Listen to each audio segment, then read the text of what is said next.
Yes, Hydraa హడలెత్తిస్తుంది Hyderabad మొత్తంలో కూడా. ఈ చెరువులకు సంబంధించి, కుంటలకు సంబంధించి కూల్చివేతలు ప్రారంభించి ప్రజల గుండెల్లో, అక్రమార్కుల గుండెల్లో రైళ్లు పరిగెత్తిస్తోంది. అయితే ఈ నేపథ్యంలోనే కొంతమందికి అసలు ఈ ఎఫ్టీఎల్ అంటే ఏంటి, బఫర్ జోన్ అంటే ఏంటి కూడా తెలియని తరుణంలోనే చాలా ఇబ్బందులు కూడా ఎదుర్కొంటున్నారు.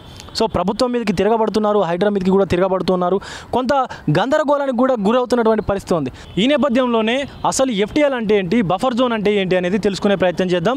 సో 25 ఎకరాల విస్తీర్ణంకి 25 ఎకరాల విస్తీర్ణంలో లోపు కనుక చెరువు ఉన్నట్లయితే దానికి 30 ఫీట్ల నుంచి 50 ఫీట్ల వరకు ఎఫ్టీఎల్ నుంచి బఫర్ జోన్ ఉంటుంది. అంటే ఈ మధ్య దూరం ఏదైతే ఉందో ఫుల్ ట్యాంక్ లెవెల్, పూర్తి స్థాయి నీటి మట్టం నుంచి 30 నుంచి 50 మీటర్ల దూరం ఏదైతే ఉంటుందో, 30 నుంచి 50 ఫీట్ల దూరం ఏదైతే ఉంటుందో ఆ యొక్క దూరాన్ని బఫర్ జోన్గా ప్రకటిస్తారు.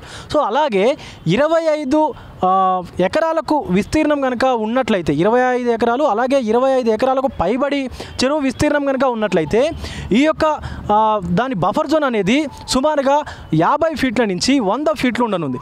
సో ఈ నేపథ్యంలోనే అసలు ప్రస్తుతం మనము ఇక్కడ రామంతపూర్ దగ్గర ఉన్నాము. రామంతపూర్ లేక్ చుట్టూ కూడా ఇవన్నీ అక్రమ నిర్మాణాలు కూడా వెలిసి ఉన్నాయి, మనం చూడొచ్చు. సో దీనికి సంబంధించి అసలు ఎఫ్టీఎల్ ఎంత ఉంది, బఫర్ జోన్ ఎంత ఉంది అనేది ఒక్కసారి మనము ఒక టేప్తో కొలిచే ఒక ప్రయత్నం చేద్దాం. ఎస్, మన దగ్గర టేప్ కూడా ఉంది. సో ఇక్కడి నుంచి అంటే ఇది సుమారుగా మనం ఇది ఫుల్ ట్యాంక్ లెవెల్ అనుకున్నట్లయితే, ఇది పూర్తి స్థాయి నీటి మట్టం అనుకున్నట్లయితే ఇక్కడి నుంచి మన దగ్గర సుమారుగా 50 ఫీట్ల టేపు ఉంది. సో దీనికి సంబంధించి ఈ యొక్క ఫుల్ ట్యాంక్ లెవెల్ నుంచి బఫర్ జోన్ ఎంత ఉంటుంది, ఎంత వస్తుంది అని చెప్పేసి కొలిచే ప్రయత్నం చేద్దాం. సో రండి.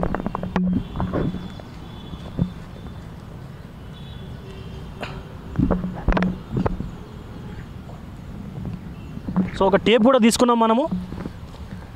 సో 1 2 3 4 5 6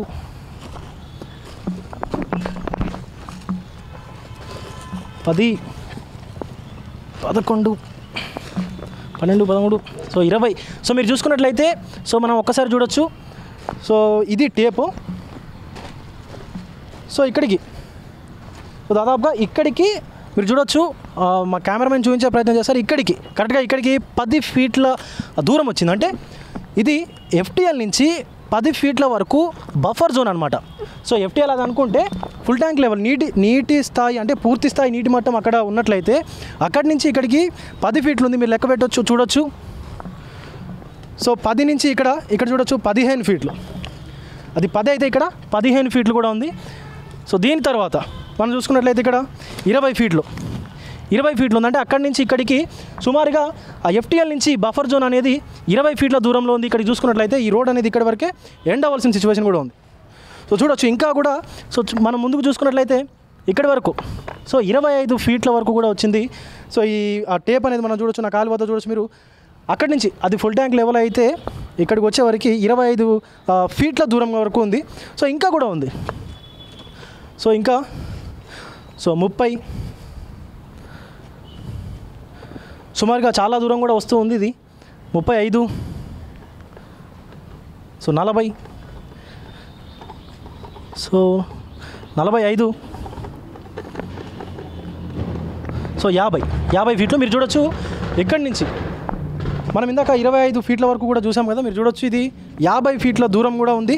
సో ఎక్కడైతే మనము టేప్ స్టార్టింగ్ ఉందో అక్కడ ఫుల్ ట్యాంక్ లెవెల్ అనుకుంటే ఇక్కడి వరకు కూడా సో సుమారుగా మనం చూడొచ్చు. సో ఇక్కడ వరకు కూడా ఇక్కడికి 40 ఫీట్ల ఆ దూరం కూడా వచ్చింది. సో ఇంకా ఇటు చూసుకున్నట్లయితే ఇక్కడ మనకు 30 ఫీట్ల దూరం. అంటే సుమారుగా ఇక్కడ ఆ పోల్ వరకు కూడా బఫర్ జోన్ అని చెప్పి ప్రకటించేటువంటి అవకాశం కూడా ఉంది. సో వీటన్నిటికీ అంటే గతంలో చూసుకున్నట్లయితే రంగనాథ్ చెప్పారు, హైడ్రా కమిషనర్ రంగనాథ్ చెప్పారు. సో ఎవరైతే అక్రమార్కులు ఉన్నారో, ఎవరైతే వ్యాపారాల నిమిత్తము కనుక ఈ యొక్క భవనాలు నిర్మించి రెంట్ల పర్పస్లో కానీ లేదా ఇతరత్ర వ్యాపార కార్యకలాపాలు సాగిస్తున్నటువంటి వ్యక్తులు ఎవరైతే ఉన్నారో సో వాళ్ళకు సంబంధించినటువంటి అక్రమ కట్టడాలు మాత్రం ఖచ్చితంగా కూల్చివేస్తామని చెప్పారు. కానీ పేద మధ్యతరగతి వాళ్ళ ఇళ్ళ జోలికి మాత్రం మేము రామని కూడా చెప్పినటువంటి సిచ్యువేషన్ కూడా ఉంది. సో దీనికి సంబంధించి మనం చూసుకున్నట్లయితే అక్కడి నుంచి సో అది ఫుల్ ట్యాంక్ లెవెల్లో మనం ఒక కర్ర పెట్టి అక్కడ టేప్ కూడా పెట్టినాము. అక్కడి నుంచి సుమారుగా 50 ఫీట్ల దూరం మనం ఒక టేప్తో ఖచ్చితంగా కూడా కొలిసాం. సో కొలిసినప్పటి నుంచి అది సుమారుగా మీరు అది చూసుకున్నట్లయితే కరెంటు పోల్ వద్దకు కూడా వచ్చింది. ఇలాంటి సిచ్యువేషన్లో ఇక్కడ కొంతమంది పేద ఒక మధ్యతరగతి వర్గాలు కూడా ఇక్కడ నివసిస్తున్నటువంటి సిచ్యువేషన్ కూడా ఉంది. దీనికి సంబంధించి వీటన్నిటిని గుర్తించి సో గతంలో హైడ్రా కమిషనర్ రంగనాథ్ చెప్పినట్లుగానే పేద మధ్యతరగతి వాళ్ళ ఇళ్ళ జోలికి రాకుండా ఉండి మిగతా ఏవైతే బడాబాబులు ఉన్నారో అక్రమార్కులు ఉన్నారో వాళ్లకు సంబంధించినటువంటి బిల్డింగ్స్ కానీ అలాగే నిర్మాణాలను కానీ వాళ్ళు నేలమట్టం చేస్తామని చెప్పినటువంటి సిచ్యువేషన్ కూడా ఉంది. సో చూడాలి ఏం జరగబోతుందో అని చెప్పేసి కూడా సర్వత్రా కొంత ఆసక్తి మాత్రం ఖచ్చితంగా నెలకొని ఉంది. ఇక్కడ ఉన్నటువంటి సిచ్యువేషన్ ఇది. ప్రజెంట్ మనం రామంతపూర్ లేక్ వద్ద ఉన్నాము. మీరు చూడొచ్చు విజువల్స్లో. సో చెరువు చుట్టూ కూడా మ్యాక్సిమం చెరువు చుట్టూ కూడా అక్రమ నిర్మాణాలే వెలిసాయి. సో ఆ బఫర్ జోన్ దాటి ఎఫ్టీఎల్ పరిధిలోనే సుమారుగా గోడలు నిర్మించుకున్నటువంటి సిచ్యువేషన్ కూడా ఉంది. సో ఇది పరిస్థితి. సో గతంలో రంగనాథ్ చెప్పినటువంటి సిచ్యువేషన్ కూడా ఉంది. పేద మధ్యతరగతి వాళ్ళ ఇళ్ళ జోలికి రానని చెప్పి మరి వేచి చూడాల్సినటువంటి సిచ్యువేషన్ ఉంది. ఇక్కడ ఎలాంటి పరిస్థితులు నెలకొనబోతున్నాయని చెప్పేసి. కెమెరామెన్ వేణుతో విజయ్, RTV హైదరాబాద్ నుంచి. మరిన్ని వీడియోస్ కోసం ఛానల్ సబ్స్క్రైబ్ చేయండి. లేటెస్ట్ అప్డేట్స్ కోసం వాట్సాప్ ఛానల్ ఫాలో చేయండి.